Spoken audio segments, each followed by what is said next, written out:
Hello viewers, আশা করি সব ভালোই আছো। তোমাদের জন্য আবারও নিয়ে এসেছি গুরুত্বপূর্ণ একটা টিউটোরিয়াল, যার মাধ্যমে তোমরা জানতে পারবে সনেট বা চতুর্দশপদী কবিতা কিভাবে চিনব বা কিভাবে নির্ণয় করতে হয়। তো এগুলো জানার জন্য আমাদেরকে জাস্ট কয়েকটা জিনিস জানা লাগবে।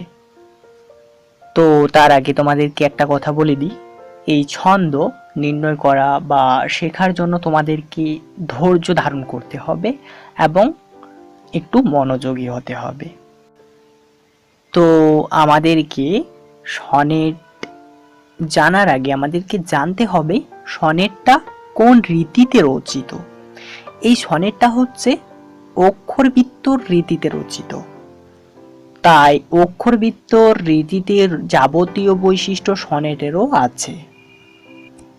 যেমন সনেটের লয় ধীর, এতেও চরণের আদি মানে হচ্ছে প্রথম থেকে অন্ত, অন্ত মানে শেষ পর্যন্ত এক টানা টান আছে।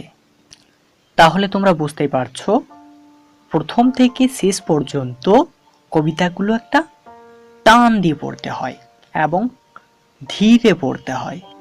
এই সনেটের মাত্রা গণনার পদ্ধতি হলো, মুক্তাক্ষর এক মাত্রা যেমন হয়, শব্দের আদিতে বা মাঝে যদি থাকে রুদ্রাক্ষর এক মাত্রা হয়, এবং সেটা যদি শেষে থাকে রুদ্রাক্ষরটি তাহলে দুই মাত্রা হয়, যেমন আমরা অক্ষরবৃত্ত রীতিতে করে এসেছি সেটাই। ওকে ফাইন, এবার আমরা সনেটের প্রকারভেদটা একটু জেনে নিই। রচনার রীতি বা মিল বিন্যাস অনুসারে সনেটকে তিন ভাগে ভাগ করা যায়। একটা পেত্রাগীয়, দুই নাম্বার হচ্ছে শেক্সপিরীয়, তিন নাম্বার হচ্ছে ফরাসি। ওকে ফাইন, এবার তোমরা একটা সূত্র দেখো। পৈত্রাক রীতির সনেটের একটা সূত্র দিচ্ছি, এ বি বি এ, আবার এ বি বি এ, এটা হচ্ছে অষ্টক সূত্র। আর ষষ্ঠক বা শতক সূত্রটি হলো C D E, C D E. তো তোমাদের মনে এখন প্রশ্ন জন্মাবে যে অষ্টক এবং শতকটা কি, বা এই এ B B A B B এ এটাই বা কি। তো এগুলো আমি তোমাদেরকে উদাহরণের মাধ্যমে বোঝাবো, তাহলে দেখবে তোমাদের ব্যাপারটা পুরো ক্লিয়ার হয়ে গেছে। তো আমাদেরকে শুধু এই সূত্রটা একটু মাথায় রাখতে হবে। তো এই সূত্রটা বাংলাতেও করা যায়, ক খ, খ ক এভাবে। তো ইংলিশগুলো বেশি সহজে মনে রাখা যায়, সেজন্য আমি এটাই চুজ করেছি। তো তোমরা যদি এই ইংরেজির অষ্টক সূত্র বা শতক সূত্রটি মনে রাখতে না পারো, তাহলে তোমরা এটা সংখ্যার মাধ্যমে মনে রাখতে পারো। কেমন করে সেটা বলছি, তোমরা শুধু মনে রাখবে 12 21 12 21। তাহলে তোমরা দেখো, ইংরেজির প্রথম বর্ণটা হচ্ছে এ, এক নম্বরে এ আছে সেই জন্য আমি এক ধরেছি, আর বিটা আছে দুই নম্বরে সেই জন্য আমি দুই ধরেছি, আবার বিটা আছে দুই নম্বরে সেই জন্য দুই দুই করেছি, এবং এটা আছে এক নম্বরে সেই জন্য এক। এমনি করে 12 21 12 21, মানে একের সাথে দুই, দুইয়ের সাথে এক। আর শতক সূত্রটি মনে রাখার জন্য তোমাদেরকে মনে রাখতে হবে 34 53 45। তো 3 নম্বরে সি আছে, 4 নম্বরে ডি আছে, 5 নম্বরে ই আছে, আবার 3 নম্বরে সি আছে, 4 নম্বরে ডি আছে, 5 নম্বরে ই আছে। এভাবে তোমরা মনে রাখতে পারো। তো এটা তোমাদেরকে একটু সহজ টেকনিকে বললাম যাতে মনে থাকে। তো আশা করি তোমাদের সকলেরই মনে থাকবে ইংলিশটা, A B B A B B A, আর নিচেরটা হচ্ছে C D E C D E. এবার চলো আমরা একটা উদাহরণ ফলো করি। বসন্তের আগমনে আজও আছে দেরি, পর্বতের স্তরে স্তরে বিরাজে তুষার, চুরি করে ফিকে রং গোলাপি ঊষর, লাজ মুখে ফুটিয়াছে ঝাঁকে ঝাঁকে চেরি, পত্রহীন শাখাগুলি ফেলিয়াছে ঘেরি, বর্ষিয়া তাহার অঙ্গে কুসুমাসার, সে জানে যে বোঝে অর্থ ফুলের ভাষার। বসন্তের ঘোষণার তুমি রত্ন ভেরি। মর্মর কঠিন শুভ্র তুষারের গায়ে পড়েছে রূপের তব রঙিন আলো। পূর্ব রাগে লিপ্ত তব কর পরশনে, শিশিরে বসন্তে স্মৃতি তুলেছে জাগায়ে। রক্তিম আভায় যেন ভরিয়া ত্রিলোক, শোভিছে উমার মুখ শিব দর্শনে। তো তোমরা এখানে একটু লক্ষ্য করো তো কবিতাটিতে কয়টি লাইন আছে। দেখো লাইন আছে 14টি, সেই জন্য এটিকে সনেট বা চতুর্দশপদী বলে। এবার তোমরা এই কবিতা লেখার সিস্টেমটা একটু দেখো। কবিতাটির প্রথম যে চরণগুলো সাজানো হয়েছে সেটি দেখো 8টি চরণ নিয়ে গঠিত হয়েছে। দেখো বসন্তের আগমনে থেকে তুমি রত্নভেরি পর্যন্ত, লাইনটা একটু গুনে নাও তোমরা, দেখো 8টি, সেই জন্য এই 8টি লাইনকে বলা হয় অষ্টক। ওকে ফাইন, এবার চলে এসো নিচে। দেখো মর্মের কঠিন শুভ্র থেকে শিব দর্শনে পর্যন্ত লাইনটা একটু গোনো। দেখো লাইন আছে 6টি, এই 6টি লাইনকে বলা হয় ষষ্ঠক বা শতক।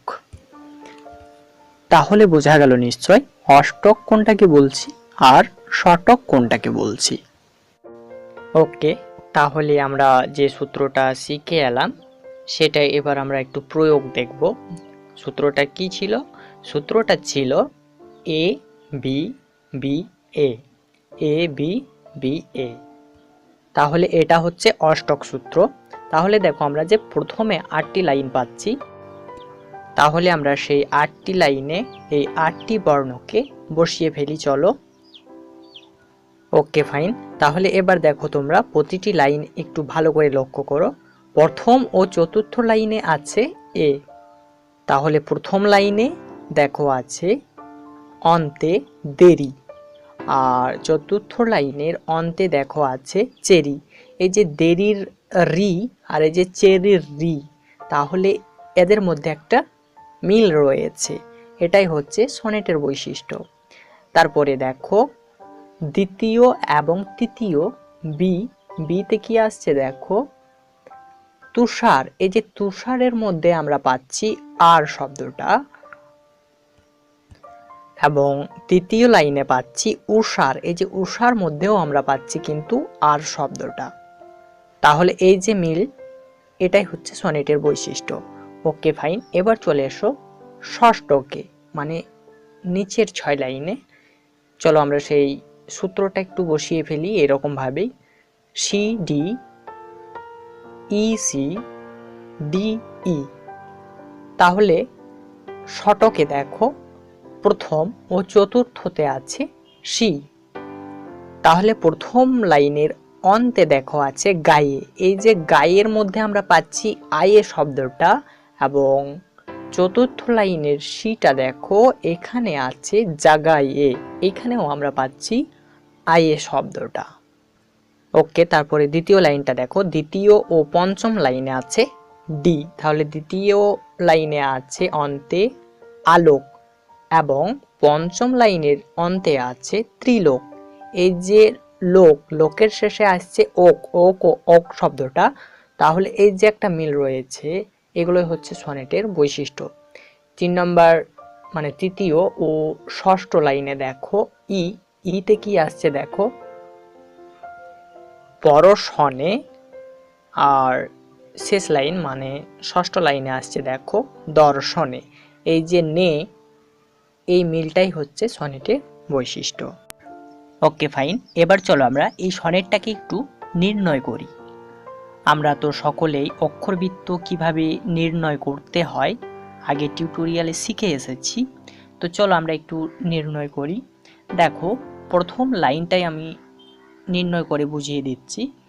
বসন্তের আগমনে, এটা আমরা কিভাবে উচ্চারণ করি, ব একবারে বলি, তারপরে বলি সন, সনটা একবারে বলি, দন্ত স দন্ত ন, তাহলে বসন্তের। তাহলে বয়ের মধ্যে পাচ্ছি আমি এক মাত্রা, শনের শেষে দেখো ব্যঞ্জন আছে, কিন্তু এটা যুক্তাক্ষর, ওই শব্দটারই মধ্য থেকে এটা যুক্তাক্ষর পাচ্ছি, সেই জন্য এটাও হবে একমাত্রা। কিন্তু তেরের শেষে আছে ব্যঞ্জন, যেহেতু শেষে আছে রুদ্রাক্ষরটি, সেই জন্য এটি হবে দুই মাত্রা। তারপরে কি আছে দেখো, আ গ ম নে, তাহলে আ একমাত্রা, গ একমাত্রা, ম একমাত্রা, নে একমাত্রা। তাহলে গুণ কয় মাত্রা হচ্ছে? 1 2 3 4 5 6 7 8। তারপর দেখো আজো, আ জো, তাহলে আতে এক মাত্রা, জোতেও এক মাত্রা। আ ছে, তাহলে আতেও এক মাত্রা, ছেতেও এক মাত্রা। দে রি, তাহলে দেতেও এক মাত্রা, রিতেও এক মাত্রা। তাহলে কত হচ্ছে? 8 + 6 সমান 14টি মাত্রা পাচ্ছি আমরা। এরপর যদি তোমরা নিচের লাইনগুলো নির্ণয় করো, তাহলে তোমরা 14 লাইন করে 14 মাত্রা করেই পাবে। ওকে, তাহলে এবার আমরা সনেটের বৈশিষ্ট্যগুলো কি কি উল্লেখ করতে পারি। যে সনেট হচ্ছে অক্ষরবৃত্তর রীতিতে রচিত। সনেটে থাকে নির্দিষ্ট 14টি চরণ। 2 পয়ারে প্রতিষ্ঠিত সনেটে প্রতি চরণে থাকে 14টি মাত্রা, যেটা মধুসূদন প্রবর্তক করেন। তবে হ্যাঁ, এর থেকে মহাপয়ারও আছে, যেগুলো এর থেকে আরও একটু বড়, সেগুলো হচ্ছে 18টি মাত্রার হয়, যেটি রবীন্দ্রনাথ প্রবর্তক করেন। আর কি শিখলাম আমরা? যেটি 8টি লাইন সেটাকে আমরা বলছি অষ্টক, আর যেটিতে 6টি লাইন সেটাকে আমরা বলছি ষষ্ঠক। আর কি জানলাম আমরা? আর জানলাম যে নির্দিষ্ট নিয়মে অন্তে মিল থাকে। ওকে ফাইন, তাহলে চলো এবার আমরা সনেটের সংজ্ঞাটা একটু জেনে নিই। অক্ষরবৃত্ত রীতিতে রচিত, অন্তে মিল মানে শেষে মিল, বিন্যাসের বিশিষ্ট আদর্শ গঠিত 14 বা 18 মাত্রার 14টি চরণ সমন্বিত, যে বিশেষ ছন্দবদ্ধের প্রথম 8 চরণে একটি ভাবের প্রকাশ ও পরবর্তী 6 চরণে তার বিশ্লেষণ থাকে, তাকে বলে সনেট বা চতুর্দশপদী। ওকে, তো আশা করি তোমরা এই পৈত্রাকীয় সনেটটা বুঝতে পেরেছ। তো চলো আমরা এবার শেক্সপিরীয় সনেটের একটা উদাহরণ ফলো করি। তার আগে আমরা সূত্রটা একটু দেখে নেব। তো শেক্সপিরীয় সনেটের অষ্টক সূত্রটা হলো A B A B C D C D, এবং ষটক সূত্রটি হলো E F E F G জি। তো দেখো এবার আমাদের স্ক্রিনে একটা কবিতা চলে এসেছে। দেখো এখানেও আছে 14টি লাইন, প্রথমে 8টি, তারপরে হচ্ছে 6টি। তাহলে তোমরা অষ্টকের সূত্রটা বসিয়ে ফেলো আর তার নিচে ষটকের। ওকে, তাহলে এবার তোমরা একটু লক্ষ্য করো, প্রথম ও তৃতীয় লাইনে আছে দেখো এ, তাহলে প্রথম লাইনের অন্তে আছে দেখো বাঁশি, এবং তৃতীয় লাইনের অন্তে আছে দেখো হাসি। এই যে বাঁশি আর হাসির মধ্যে আমরা পাচ্ছি সি এর মিলটা।